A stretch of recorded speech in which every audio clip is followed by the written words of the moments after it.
देखिए दोस्तों, मेरे पास के किसान थे, इनका फॉर्म पेंडिंग पेंडिंग आते-आते 2 साल तक पेंडिंग आता रहा। लेकिन दोस्तों इन्होंने अपना फार्म वेरीफाई करा लिया, अप्रूवल करा लिया। हालाँकि दोस्तों अभी इनका 2 हफ्ते पहले फार्म अप्रूवल हुआ है और इन्होंने स्टेटस ओपन किया दोस्तों। तो इनकी फर्स्ट किस्त में देखिए यहाँ पर वेटिंग फॉर अप्रूवल आना स्टार्ट हो चुका है। मैं लाइव दिखा रहा हूँ, ऐसा नहीं कुछ हवा में बात कर रहा हूँ। देखिए वेटिंग फॉर अप्रूवल आ रहा है, पहली किस्त है, आप लाइव देख लीजिए दोस्तों।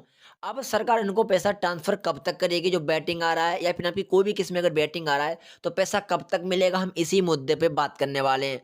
देखिए दोस्तों, सरकार के द्वारा बैटिंग आना शुरू हो जाता है, फिर तकरीबन 1 महीने या फिर 15 से 20 दिन के बाद दोस्तों आरएफटी यहाँ पे आना शुरू हो जाएगा। जो बैटिंग फॉर अप्रूवल यहाँ पे भी आ रहा है, यहाँ पर आरएफटी आना शुरू हो जाएगा। जब आरएफटी आएगा तो फिर 1 हफ्ते के बाद दोस्तों यहाँ पर एफटीओ आना शुरू हो जाएगा, जिसे हम लोग फंड ट्रांसफर बोलते हैं। एफटीओ आने के बाद तकरीबन आपको 20 दिन का टाइम लगेगा। 20 दिन का टाइम लगने के बाद तो आपका फिर यहाँ पर आना शुरू हो जाएगा पेमेंट प्रोसेस। जब पेमेंट प्रोसेस तो आना शुरू हो जाएगा, फिर सरकार पैसा आपके 3 से 4 दिन के अंदर बैंक खाते में ट्रांसफर कर देगी।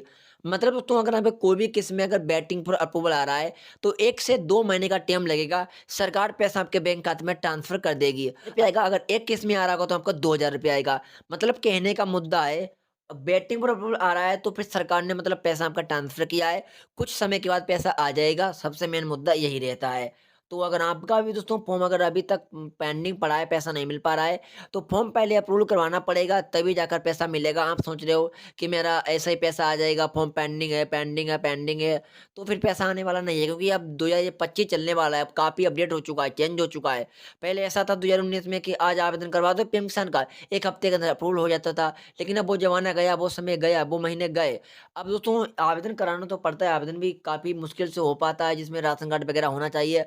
और आवेदन अप्रूव होने ऑनलाइन कराने के बाद तकरीबन दोस्तों 1 से 6 महीने तक इंतज़ार करना पड़ता है। अगर आवेदन अप्रूव हो जाता है तो अच्छी बात, अगर अप्रूवल नहीं होता है तो फिर आपको तहसील जाकर लेखपाल से, पटवारी से संपर्क करना पड़ता है और वहाँ से आपको अपने आवेदन को अप्रूव कराना पड़ता है। जब जाके कहीं आवेदन अप्रूवल होता है तो फिर आपका बेनिफिशियरी लिस्ट में नाम जुड़ता है। जब बेनिफिशियरी लिस्ट में नाम जुड़ता है तो फिर बेनिफिशियरी स्टेटस आपका ओपन होना शुरू होता है। जब स्टेटस ओपन होना शुरू होता है तब जाकर फिर बैटिंग आता है, फिर आरएफटी आता है, फिर एफटीओ आता है, फिर पेमेंट प्रोसीजर आता है, फिर सरकार जाकर पैसा आपके बैंक खाते में ट्रांसफर करती है डीबीटी के माध्यम से। और यहाँ पे जब डीबीटी मतलब लिंक होगा तो यहाँ पर पेमेंट मोड आधार आएगा, इतना समझ लेना। जब कोई भी किस्त आपको मिलने वाली होगी तो यहाँ पर पेमेंट मोड आधार आना चाहिए। अगर यहाँ पर किसी भी कारण अकाउंट आ जाता है तो पैसा फिर आपका रुक जाएगा। तो आधार आएगा ही जब आपका डीबीटी लिंक होगा, यानी बैंक खाता आधार कार्ड से लिंक होगा, चाहे वो खाता किसी भी बैंक में हो सकता है। जानकारी अच्छी लगी हो तो प्लीज़ चैनल को सब्सक्राइब करना। धन्यवाद।